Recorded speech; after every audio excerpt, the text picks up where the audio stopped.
Welcome to our channel. Today we how to enable dividend tracking with Sharesight, detailed guide step by step clearly. To start enabling dividend tracking with Sharesight, navigate to the Sharesight website and log into your account. Once logged in, locate the portfolio where you want to enable dividend tracking. Click on the portfolio name to access its settings. In the portfolio settings menu, find the section labeled Dividends. Select the option to enable dividend tracking for that specific portfolio. You will then see an option to add dividend information for your holdings.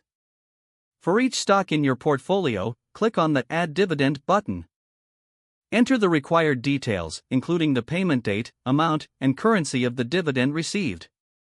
If your stock is eligible for franking credits, make sure to check that box and enter the appropriate franking credit rate. Repeat this process for each stock that has paid a dividend in the current period. After entering all relevant dividend information, review the details for accuracy. If everything looks correct, click Save to finalize your entries. You can now track dividend payments for the selected portfolio. To view your dividend tracking reports, return to your dashboard and select the Reports tab. From there, choose Dividends to generate a summary of your received dividends. You can customize the reporting period to view dividends for specific time frames.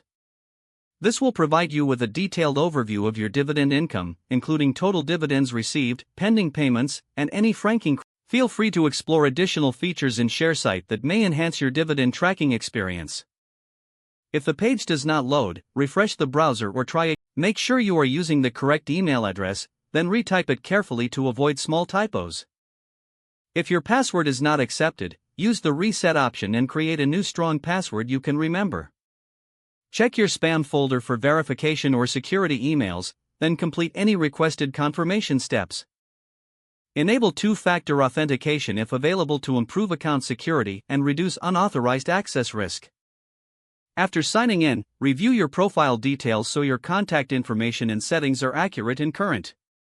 If you see an error message, note it down and try again after restarting your device and internet. Log out when you finish, especially on shared devices, to keep your account and payment information secure. If the page does not load, refresh the browser or try again in a private or incognito window. Make sure you are using the correct email address, then retype it carefully to avoid small typos.